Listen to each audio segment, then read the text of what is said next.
I, 25F, am getting married to my fiancé, 29 male, in May. When we first got together he told me that he was married from 20 to 22 years old to his high school sweetheart. We met when he was 25, but she passed of sepsis from a botched surgery. He didn't cope well and stayed in contact with her family, namely father and two sisters, 19 and 24. It was a soft spot for me for a while at the beginning because there was so much history they had that we would not have, and it was tough knowing that she was all around him. I never told him and decided to work through it on my own, especially with the fact that he would often spend time with her family during our relationship. Her birthday, their anniversary and anniversary of her death, he'd spend the day with her family. It was uncomfortable at first knowing the man I loved was reminiscing about love he had with someone else, but I kept trying to see it from his perspective, and the last couple years I am completely secure in our relationship and it doesn't bother me much anymore. Well, he proposed this time last year and I was over the moon. I love this man with all my heart, but I recently learned that he never told them that we got engaged. I've been trying local coffee shops the past few months rather than my usual run and tried a new one. His LW sister worked there, and other than being awkward, she did a double take of my engagement ring and looked really unhappy. I didn't mention it and left. My fiancé told me that she kept messaging him on social media about it and I wasn't happy that he kept it a secret. He apologized and was very depleted by it all. He said that he didn't want to hide me, but he didn't want to hurt them either, and that both of us were a huge part of his life. I understand that and let him off the hook slightly, just told him to be upfront with them from now on. That was that. At least I thought so. A week ago, on Sunday, I got a message from the 24 years old asking if I was happy with myself, that I would never replace his LW, and that if she was still alive he'd chose her over me every time. She even said that he only kept me around for me money and something to stick his D/CKN. I ignored it, but I can't say that it didn't affect me. When you're in my position, all these points are ones you have to work through, and it's not easy to get over those insecurities. It feels like a knock in the teeth when they're used against you. I mentioned it to him and he comforted me and reassured me. He said he'd set boundaries with her and I'd never have to hear from her again. Fine by me.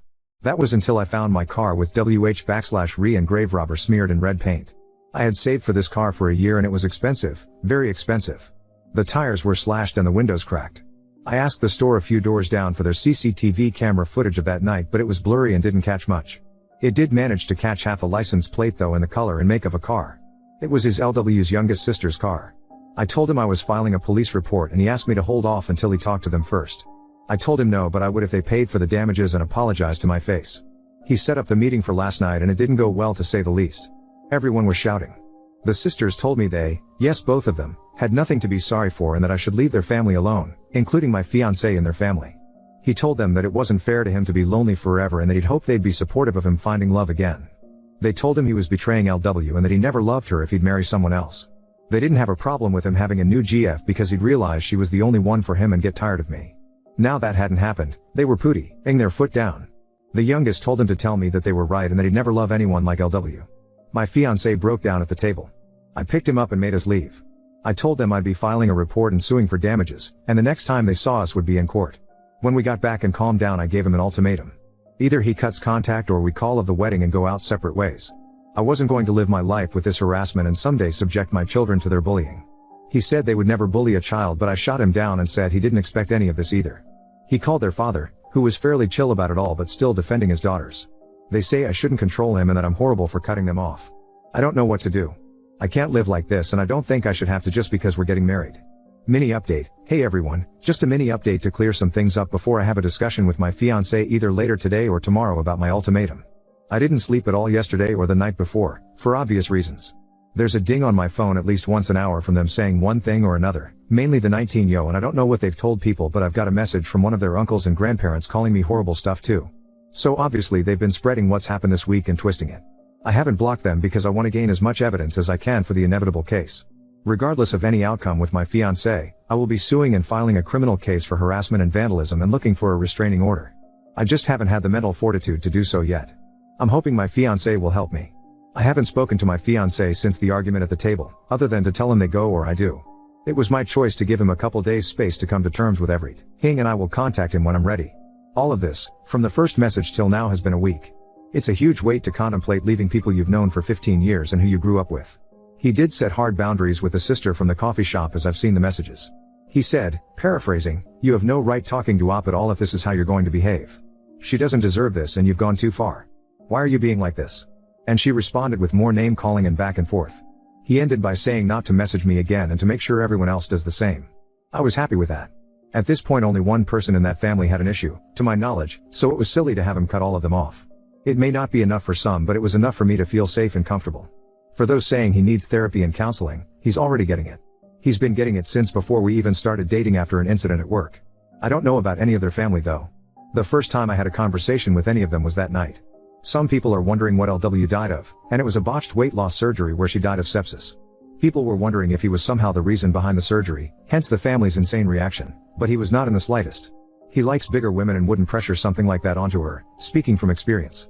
I also want to clear up the not calling the police about the car thing. It was entirely my idea to not file charges in exchange for a face-to-face apology and damage payment. He only wanted me to wait so that he could talk to her to see if she regretted it and then have her father pay the damages. At the time, we thought it was just the 19-year-old that smashed up my car, not both daughters. Neither of us wanted to ruin her life. When I found out it was both of them, it was full steam ahead.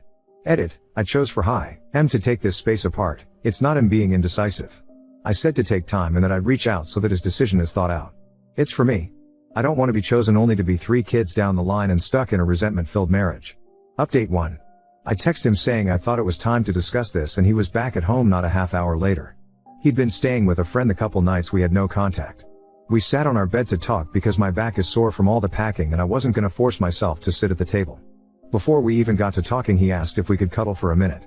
It definitely took some of the weight off and we were able to talk like a couple and not awkward strangers because, regardless of some people's beliefs, we do love each other and it took me a very long time to feel confident in that fact. Before anyone calls me a doormat again, no, I was still sure I would stick to my ultimatum. The first thing I asked was if he felt he had enough time to make his decision and he said he didn't need time. He was very shocked and bewildered at how so much could change in just a week and how everything he knew was shook up that he couldn't think and went numb. He did apologize that he didn't take a more defensive stance at the cafe and he doesn't want to make excuses for it. An explanation was that he genuinely didn't expect such a vitriolic response. He hid the engagement because he knew they weren't over LW's death and would be upset at the news. It wasn't like I would feel upset by them not knowing, which I wasn't really. He's known these girls since before they were in double digits and he would never have thought them capable of it. It came so far out of left field that he froze. I asked him if there was any possibility that either of them had a thing for him and he looked very confused and disturbed. I said how I've had people tell me it's not uncommon for siblings to do this after loss and he thought on it. Turns out you were right. He said the 24-year-old, about 8 months after LW's death made a move and tried to kiss him. He immediately left and told her mother about it. Mother and father are divorced now but weren't then. She was a minor at the time and messaged him saying she would be 18 soon so it wasn't a big deal. Her mother made her see the school counselor and didn't allow her to be alone with him for a while. It was years ago so he'd forgotten it even happened. He said he was sure that wasn't the case now because it had been so long but I'm not so convinced. Not that it matters anymore. He opened up his Facebook and gave it to me to read. 24-year-old had been messaging him which he ignored. She ranged from telling him off to crying and saying how betrayed the family was to trying to manipulate him against me. He said he was sure that he needed to put them behind him, and had been thinking it on and off since he proposed, but couldn't bring himself to do it. After this week, the fire was lit and he knew what he had to do. It was all just abstract until suddenly it was very real. He asked me how I've been coping and I told him. I felt like I'd done everything right but somehow things turned out worse than if I'd been the jealous type and stopped their contact at the beginning. I tried to be understanding and put in so much effort to be secure in myself and our relationship only for everything I worked on to be thrown in my face like I was a mistress that was cheating with him. He didn't blink the entire time and just listened. He said he should have been more observant and realized I was struggling with this so that he could help me but I've always been the strong one so he neglected to and he'll do better. As I've said in a few comments now, his parents had him in their late 40s and are retired. He hates to involve them in negativity but I was stunned when he said he's been talking to them about this since the first Facebook message. They were very understanding but his father took a tough love approach. He said the best quote I think I've ever heard. Get your act together before the jig is up. They offered to come stay for a while and help us move. I don't think that's necessary but I really appreciated the thought. On the subject of moving. I made it clear that I would not be living in this house any longer than I had to and he completely agreed. His parents offered to find us a place in their state if we wanted to have more of a support network and I'm honestly considering it after all this. They're only a state away from my own family so we'd be a lot better off. His job is remote and I should be able to find work there easily enough. I've been in contact with a friend who's a mechanic and they've quoted me between 1-2K for the damages, but that's in a cost estimate as a discount. A few people have said to get a real statement and to shop around. The real cost is between 4-5K and that's just for the noticeable damage. My friend thinks they've done something to the engine so thank God I couldn't drive it anywhere. He thinks I may be entitled to a replacement car altogether. If so, I will be sure to sue for it and that's not going to be cheap. After all the emotional things were discussed he mentioned when would I be comfortable enough to go to the police. I made clear he was okay with that or I'd go on my own. He said, the surest I've ever seen him, that this is what needed to be done and he wasn't going to let them continue. He'd done enough to try and shield them but he wasn't going to let it come at my expense. I'm currently in the bath frothing in bath bombs, but will be going to the station as soon as I'm done. He's downstairs right now printing out the new quotes from the mechanics and the messages 24yo sent him over the past couple days so we can go prepared. People have said that nothing will come of it, and you may be right. But I have to try. Hoping my local police don't have anything better to do. It's a small town. To finish, I made a point of asking again if he would cut them off where I had to go. He didn't miss a beat and said that they're no longer going to be a part of his life, even if I decided to leave. He did ask for one last meeting to say goodbye to her parents and to put a close on that part of his life, and to explain to the girls that this is not my fault but his decision after seeing how cruel they were capable of being. After that, we would block them on everything and move forward. I was completely fine with that. So, there we have it. Writing all this out and being able to talk to people about everything has been both helpful and a good distraction from the dumpster fire that was my life, and everything worked out as well as I could have hoped. We'll see how his meeting goes with them. I'm sure they won't be very happy about it, but that's not my problem. Update 2. So it seems I've been naughty because I got temporarily banned on here for 3 days. In chat someone was calling me every derogatory and sexist term imaginable, but I was put in timeout for defending myself. I appealed, but the appeal took the ban time anyway. Oh well. Sorry this update is taking so long for reasons stated above. So we drove down to the police station with our block of paperwork and had a couple hours talk. They were so sweet about everything. As some of you expected, they did say I should have come earlier, but they didn't really care because it was only a few days. They said that it often takes people about this amount of time to actually file charges if they weren't an immediate threat or danger, so unless someone was about to throw punches, I handed them everything and it looks like I've got plenty of evidence. They'll be contacting my insurance on my behalf to get the ball rolling, and so they can come to do a check of my car themselves. And then they can open a claim with me if I want. They're not filing a claim, they're just notifying about the criminal damages. I file criminal charges for harassment and vandalism, and they'll notify me with more details about my restraining order this week. My fiancé told the police that he was planning on meeting with LW's family and asked if that would contradict my case, and they said no. We're not married at the time of filing, so legally we're two separate entities in the case. Or something. So, my car is totaled. My mechanic friend, I'm gonna call him Tom because I can't keep saying my mechanic friend. So Tom and his partner at the shop did a full check on my car, and this is the damage they found. Shattered windshield, 4/tires, 2 broken windows, paint, obvious, I think, unknown substance in the engine oil, battered bodywork. They said with this amount of damage, I should just go for a new car, so that's what I'll be doing. If anyone is curious, it was a Volvo. I'd always wanted one and managed to buy one new 2 years ago. Either they get me a new car if they'd be set back about 60k. Either way I'll be alright. The amount classifies the vandalism as a felony, so they could be looking at jail time too. My fiancé met with the family on Saturday and Tom sat by the window. I currently live in a one-party state, so as long as my fiancé consents, the recording can be used in my case. While it may not be as drama-filled as some of you may want, it was still pretty stressful to see. They met at the same cafe that we did before, and Tom sat a few tables away. Fiancé arrived after their father and before them. For the best, because they managed to have a calm conversation for once. Fiancé told him how he was feeling, and Phil was very understanding but still trying to minimize. He was saying things like, you know, they miss LW and they'll come around and just need time to come to terms with you moving on. He kept trying to initiate paying for the damages, but fiancé wouldn't talk about it until the sisters arrived. It was like butter wouldn't melt with the 24yo, but 19 came in like the Tasmanian Devi. My fiancé didn't acknowledge anyone until it had all settled down, where then he said this would be his last meeting with all of them and they'd be going their separate ways. He turned to the girls and said that he would miss who he thought they were, but the way they could treat people horrified him, especially me. He said that this was all him and they needed to accept that I was not to blame. He even said that it was me who offered the apology in exchange for not filing charges. The 19yo then interrupted asking what charges, and that no one was going to charge them for barely touching a car. She was a deer in headlights when he asked what they'd done to the engine oil, and the two looked at each other. Seems they didn't expect me to find that out. Cue up the groveling. 24yo actually tried to touch his hand and told him he had to stop me pressing charges because this would ruin her and interfere with 19yo's college. He said it was too late and the cops should be issuing a warrant soon. It can take a few days. I thought it was an instant thing, but apparently not. This is when their dad got involved again and said for everyone to calm down and fix this like adults. Now he wants his girls to be adults. I see. He asked if fiancé would convince me to drop the charges in exchange for that apology and he'd pay the damages. When my fiancé said it was 60k, the eyes he gave to those women would shave the hair off a cat. The video wasn't the best, but I swear I could see the color drain from their faces. I may sound awful, but I enjoyed it. Call me what you will. They kept going on about apologizing and that they'd pay, but he just said it was too late and he was done. He tried to be civil, but they were the ones that wouldn't let it go. 24yo actually asked him to set up a meeting with me so they could get to know me and put it all behind us. He didn't reply, and after the silence they piped up again like, so she won't even meet us? So she's behind all this because she doesn't want us around. We'll see about that. Not using exact quotes because I don't know if I'm allowed, so not risking it. Things like that. They went on and frankly it was funny more than hurtful. But they did incriminate themselves more and more for my harassment case, and the nail in the coffin was when 19 said if we can do that to a car, imagine what else we could do. That, my friends, is both a confession and a threat of bodily harm. My fiancé said one loud stop before wishing Phil well and telling the girls to not come near me. He then got up and left. That's where the recording ends because we wouldn't be able to use anything afterwards anyway. As for moving, we're pretty much all packed up and have a truck coming on Friday. We'll be staying with his parents until we find a place.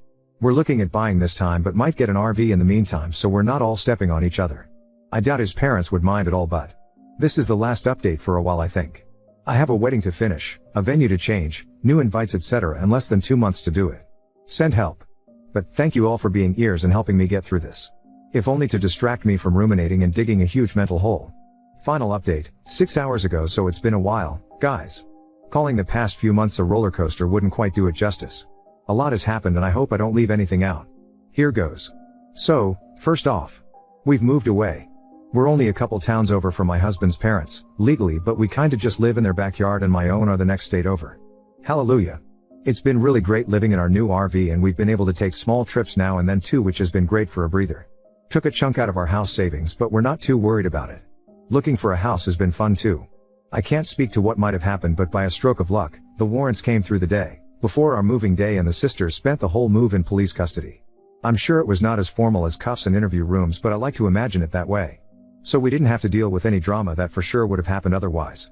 As I said before, we didn't block them because we wanted to keep the line open for more evidence and boy was that a good idea. 19 has only now stopped sending me messages. Started off pleading and hoping for a meet-up, then went on to calling me names and such for trying to ruin her life, but the past few weeks have been pure rage which has been draining if entertaining. She says she'll find me and I'd better watch my back blah blah blah. My printer has been working overtime, as you can imagine. So many receipts to give my lawyer. 24 is still working on my husband but it reached a head a few days before the wedding. We should have changed the dates but it just wasn't feasible. We had family from all over that had taken time off work and we really wanted everyone there after all that happened. She tried to call my husband over a dozen times and actually left 2 voicemails. She was crying and hyperventilating saying how she didn't want to lose him. For those of you who said she still had a thing for him, ding dong. My husband listened to the voicemails with me and she just rambled. It was actually quite sad. She said that she always thought they would be together because they've been through so much together and it felt right. She blamed him for leading her on and making her fall for him only to choose someone else that he hardly knew. She even said she felt replaced, which made me uncomfortable. All of this all the while degrading him for betraying his LW by moving on at all. I genuinely do not understand her logic. As for my car, we found out what the unknown substance was. It was antifreeze. The entire engine was written off and, with everything else, my insurance launched a case against them for the cost of a new car. I was expecting $60,000 or so but Tom, my mechanic friend, said to ask for more based on current market value and such. They came back with a new offer of $75,000. It took over a month for the money to hit my account but I got it. As for the case, I'm no longer going after them for the repayment, my insurance is, so that's one less thing I have to worry about. As far as I know, their father is paying for their legal fees but I doubt he'll pay back the insurance company for them. There is still a case against them for harassment and threatening behavior and I'm suing for the money it took to move away and emotional distress. My lawyer says they'll be liable and it's looking like they want to settle. I don't feel great about going for emotional distress but after everything they have done, it sure was emotionally distressing. The courts are moving slowly so I don't have anything new on the criminal case yet, other than that they are going to plead guilty. Shouldn't be long now and it's looking like they're getting probation and mandatory anger management. Not a stint in jail but oh well. At least they'll both have a record. My husband was down for a while since we left but he hasn't wavered in supporting me. He's getting back to his old self now that he's settling in at work here and he's enjoying being closer to his parents. It's been great for our relationship too because we all get on so well. As of the 21st, I'm a married woman. It was very hectic and stressful to change basically our entire wedding in 2 months but we did it and our guests were so understanding. We had to settle for a few things like our cake and catering, but everything else worked out amazingly.